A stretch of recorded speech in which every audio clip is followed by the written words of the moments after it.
Damai sejahtera Allah yang melampaui segala akal, itulah yang memelihara hati dan pikiran saudara-saudara sekalian di dalam Yesus Kristus Tuhan kita. Amin. Salam selamat hari Minggu, Bapak Ibu, Saudara jemaat yang dikasihi Tuhan kita Yesus Kristus.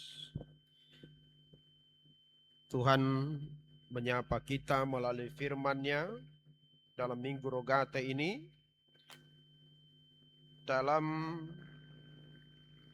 kitab surat Rasul Paulus ke jemaat Kolose, di Kolose pasal 1 ayat 9 sampai dengan 14. Saya akan baca untuk kita, demikian firman Tuhan. Sebab itu sejak waktu kami mendengarnya, kami tiada berhenti-henti berdoa untuk kamu. Kami meminta supaya kamu menerima segala hikmat dan pengertian yang benar untuk mengetahui kehendak Tuhan dengan sempurna, sehingga hidupmu layak di hadapannya, serta berkenan kepadanya dalam segala hal. Dan kamu memberi buah dalam segala pekerjaan yang baik, dan bertumbuh dalam pengetahuan yang benar tentang Allah, dan dikuatkan dengan segala kekuatan oleh kuasa kemuliaannya, untuk menanggung segala sesuatu dengan tekun dan sabar, dan mengucap syukur dengan sukacita kepada Bapa yang melayakkan kamu untuk mendapat bagian dalam apa yang ditentukan untuk orang-orang kudus di dalam kerajaan terang. Ia telah melepaskan kita dari kuasa kegelapan dan memindahkan kita ke dalam kerajaan anaknya yang kekasih. Di dalam Dia kita memiliki penebusan kita, yaitu pengampunan dosa. Demikian firman Tuhan. Bapak Ibu Saudara-saudara jemaat yang dikasihi Tuhan kita Yesus Kristus, minggu kita hari ini adalah Minggu Rogate yang artinya berdoa. Boleh dikatakan bahwa seluruh umat beragama, bahkan kepercayaan, memiliki sebuah aktivitas yang terkait dengan keagamaannya, terkait dengan kepercayaannya, yang tidak pernah lepas daripada kehidupan beribadahnya, yaitu apa yang disebut dengan doa. Sehingga kita boleh mengatakan bahwa semua orang Kristen, semua jemaat HKBP mestilah sudah mengerti tentang apa arti doa, apa tujuan doa, dan bagaimana orang Kristen seharusnya berdoa. Karena itu Bapak Ibu Saudara-saudara, kita memperhatikan nas firman Tuhan ini sebagai bentuk doa juga dari Rasul Paulus. Berdoa syafaat terhadap jemaat di Kolose yang kala itu sedang mengalami tekanan, atau sedang mengalami pergumulan, atau sedang mengalami cobaan. Dan lalu Epafras memberitahukan kepada Paulus tentang hal itu. Maka Rasul Paulus yang pada saat itu sedang dalam penjara, tidak dimungkinkan untuk mendatangi jemaat Kolose. Tidak dimungkinkan untuk membantu dan menolong mereka secara langsung. Maka Rasul Paulus memilih salah satu bentuk pertolongan, memilih salah satu bentuk kepedulian, memilih salah satu bentuk perhatian kepada jemaat Kolose ketika itu, yaitu doa. Karena itu Bapak Ibu Saudara-saudara jemaat yang dikasihi Tuhan kita Yesus Kristus, bahwa doa itu sangat besar kuasanya. Dalam Yakobus 5 ayat 16. Doa orang benar, bila dengan yakin didoakan, sangat besar kuasanya. Sekalipun Rasul Paulus tidak bisa membantu mereka dengan tangannya sendiri. Tidak bisa bersama-sama dengan mereka, tidak bisa hadir dengan mereka secara fisik. Tetapi Paulus percaya dan Paulus mengetahui bahwa ada satu hal yang luar biasa dampaknya, yang besar pengaruhnya terhadap penderitaan orang lain, terhadap pergumulan orang lain, terhadap keberadaan orang lain, yaitu dengan doa. Karena itu Bapak Ibu Saudara-saudara, Minggu Rogate ini mengajak kita kembali menyegarkan penghayatan kita kembali tentang doa yang mungkin setiap hari kita lakukan. Ya. Yang mungkin lebih daripada satu kali kita lakukan. Tapi doa sudah menjadi bagian dari rutinitas yang kehilangan makna, yang kehilangan rohnya, yang kehilangan jiwanya. Karena itu Minggu Rogate ini mengingatkan kita kembali bahwa doa itu bukan sekedar rutinitas. Bahwa doa itu bukan sekedar kebiasaan atau sebagai seremonial saja. Tetapi doa itu punya kuasa. Doa itu punya dampak. Doa itu dapat melakukan sesuatu hal yang luar biasa di luar kemampuan kita. Bapak Ibu Saudara-saudara, mengapa hal ini penting? Karena zaman ini kita kenal sebagai zaman yang serba canggih. Zaman yang kita kenal serba sibuk. Di mana waktu dinilai sangat mahal. Di mana waktu dinilai sangat berharga. Itu sebabnya ada pepatah dalam bahasa Batak mengatakan time is money. Waktu adalah uang. Sehingga segala sesuatu diukur dengan uang. Sehingga sibuk dan kehilangan waktu untuk berdoa. Atau waktu berdoa dianggap hanya sebagai rutinitas saja. Seperti beribadah pada hari Minggu. Dianggap hanya sekedar pemenuhan kewajiban saja. Karena itu Minggu Rogate ini melalui firman Tuhan ini hendak menegaskan kembali supaya kita menghidupi doa itu. Doa yang memiliki kuasa, doa yang memiliki dampak baik terhadap diri si pendoa maupun orang lain.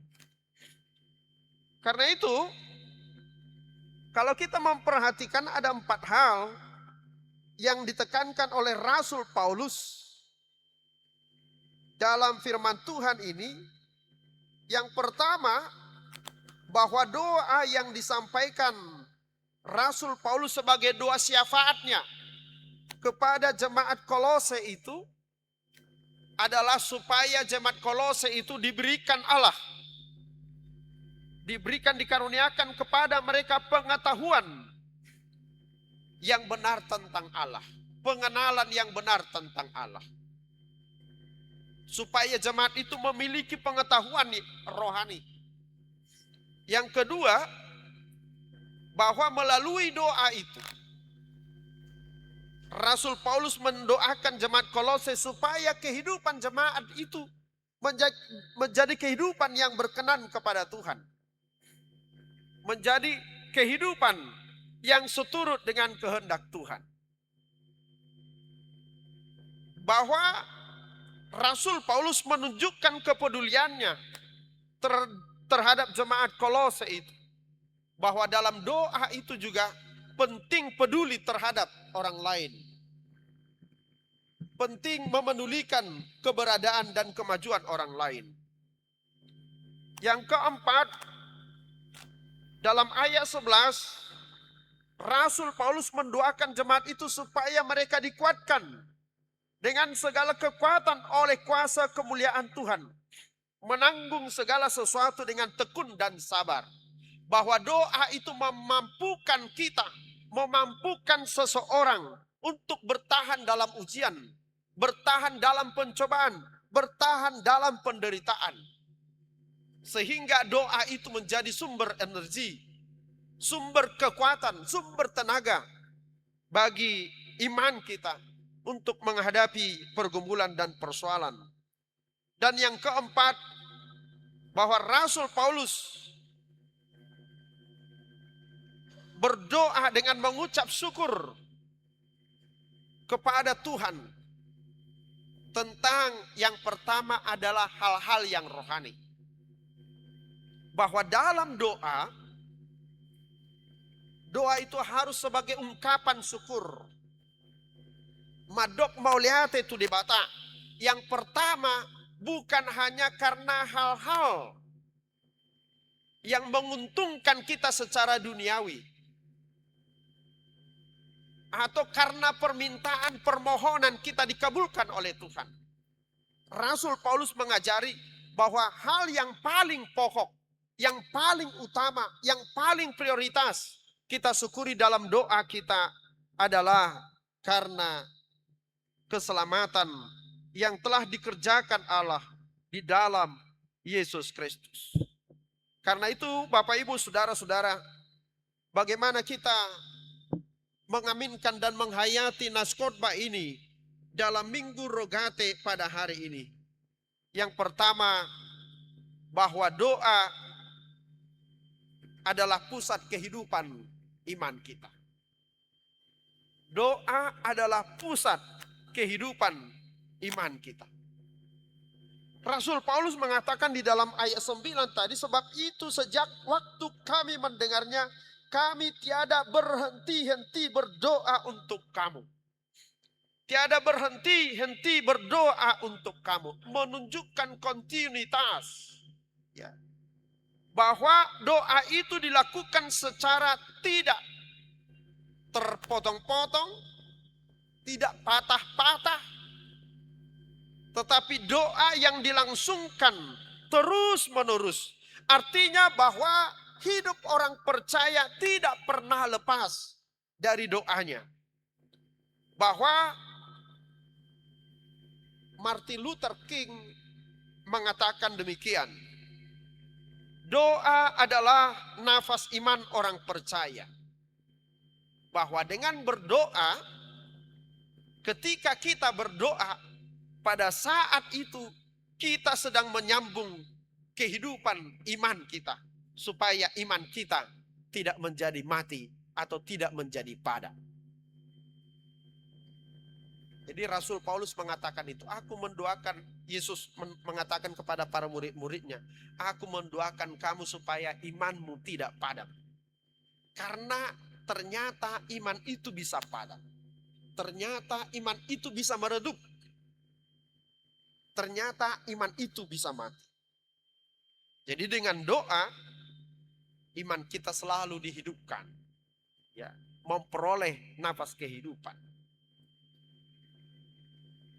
Karena itu sama seperti manusia yang hidup tanpa nafas. Demikianlah orang Kristen, orang percaya yang hidup tanpa doa. Jadi kalau ada manusia yang hidup tanpa nafas, itu artinya bahwa yang ada hanya mayatnya saja. Atau jasadnya saja. Artinya manusia itu sudah mati. Demikianlah katanya orang percaya atau orang Kristen yang hidup tanpa doa, maka yang kelihatan hanya tubuhnya saja. Yang kelihatan hanya jasadnya saja. Tidak ada nyawa di dalamnya. Nafas bukanlah apa yang membuat manusia hidup. Namun nafas adalah bukti bahwa manusia itu masih hidup. Bapak, Ibu, saudara-saudara, karena itu Yesus juga mengajarkan kepada para murid-muridnya supaya mereka hidup dalam doa.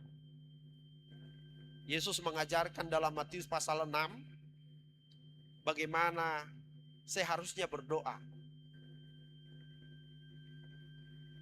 Dan Yesus juga mengajarkan itu dalam Matius pasal 7 itu.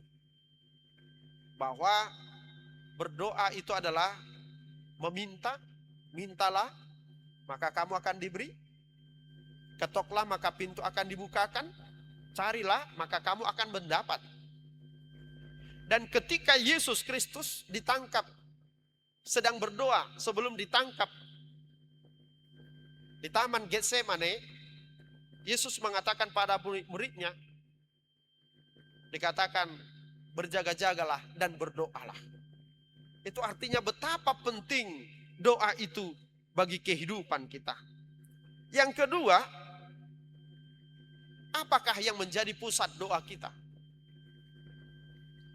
Atau siapakah yang menjadi pusat doa kita? Jangan-jangan dalam berdoa kita menjadikan diri kita sebagai pusat doa kita. Semua permintaan-permintaan yang kita sampaikan di dalam doa kita adalah berpusat kepada keinginan kita. Berpusat pada kehendak kita. Berpusat apa mau kita. Tetapi Rasul Paulus menunjukkan di dalam firman Tuhan hari ini bahwa Paulus meminta dalam doanya bukan tentang apa yang penting bagi dia, bukan tentang apa yang perlu bagi dia, tetapi Paulus mendoakan justru supaya jemaat itu memperoleh hikmat dan pengertian yang benar untuk mengetahui kehendak Tuhan. Ya. Jadi doa Rasul Paulus adalah supaya jemaat itu, supaya kita memiliki pengetahuan yang benar untuk mengetahui kehendak Tuhan. Yang kedua, supaya setiap kita layak di hadapan Tuhan, berkenan kepada Tuhan. Supaya kita bertumbuh di dalam Tuhan. Supaya kita kuat dalam menanggung segala cobaan dan ujian. Agar hidup kita bertahan di dalam iman kepada Tuhan. Berdoa supaya orang-orang kudus di dalam kerajaan Allah menjadi pewaris dari kehidupan yang kekal. Jadi semua doa yang disampaikan oleh Rasul Paulus, pusatnya adalah pada Tuhan. Bapak, Ibu, saudara-saudara jemaat yang dikasihi Tuhan kita Yesus Kristus, bukan berarti bahwa kita tidak boleh meminta apa yang perlu bagi kita. Apa yang menjadi cita-cita kita. Apa yang menjadi harapan kita. Apa yang menjadi kebutuhan kita. Apa yang menjadi ekspektasi kita, tentu kita boleh minta kepada Tuhan. Tetapi Yesus ajarkan kita, tatkala kita berdoa, bukanlah kehendakku tetapi kehendak-Mu lah yang jadi. Sehingga dalam doa kita tetap pusatnya, kembalinya kepada Tuhan. Yang ketiga, Bapak, Ibu, saudara-saudara, bahwa doa itu adalah relasi kita dengan Allah. Sekali lagi bahwa berdoa, beribadah, bergereja itu bukan hanya kewajiban rutinitas beragama kita. Tetapi berdoa, bergereja itu adalah relasi kita yang akrab dengan Tuhan. Bagaimana mungkin seseorang mengatakan kasih kepada orang lain tetapi tidak ingin bertemu? Tidak adalah rasa rindu untuk berjumpa. Jadi sebenarnya kata kasih dan kata cinta di situ adalah suatu kebohongan. Demikian juga bagaimana kita mengatakan bahwa kita mengasihi Tuhan, mengasihi Allah, tetapi tidak punya kerinduan untuk berjumpa dengan Allah. Karena itu bahwa doa itu adalah relasi kita, relasi personal kita dengan Tuhan. Jadi bukan hanya sekedar menyampaikan permohonan, menyampaikan permintaan kita kepada Tuhan, tetapi membangun relasi hubungan kita yang akrab dengan Tuhan. Bapak Ibu saudara-saudara, kalau ketika saya misalnya jogging di jalan umum sana, lalu ada seorang bapak-bapak yang tidak saya kenal naik sepeda motor, lalu berhenti menawarkan kepada saya, "Pak, silahkan naik." Kalau itu ditawarkan kepada saya pasti berpikir bahwa orang ini mungkin Gojek misalnya, atau ojek misalnya, yang dia ingin supaya saya numpang dan lalu saya membayarnya. Dan pasti saya berpikir untuk ikut sama dia. Tapi kalau seseorang yang lewat itu adalah orang yang saya kenal, yang punya hubungan baik dengan saya, begitu ditawarkan, atau mungkin karena kalau dia lihat saya sudah kelelahan dalam berjalan itu, pasti dia tawarkan sendiri, "Amang silahkan naik." Demikianlah kita juga kepada Tuhan. Bagaimana mungkin orang yang tidak pernah berjumpa dengan Allah, orang yang tidak memiliki hubungan khusus dengan Tuhan, tetapi berani-beraninya meminta sesuatu kepada Tuhan. Jadi sederhana sekali bagaimana kita menggambarkan betapa pentingnya doa itu untuk menjaga relasi, menjaga hubungan kita dengan Tuhan. Yang keempat, bahwa doa itu adalah mengenal kedaulatan Tuhan dalam kehidupan kita. Mengenal otoritas, pasrah pada otoritas Tuhan dalam kehidupan kita. Bapak Ibu saudara-saudara, di dalam berdoa kita bukan sedang berusaha untuk mengubah pikiran Tuhan. Di dalam doa kita tidak sedang bermaksud mengubah kehendak Tuhan.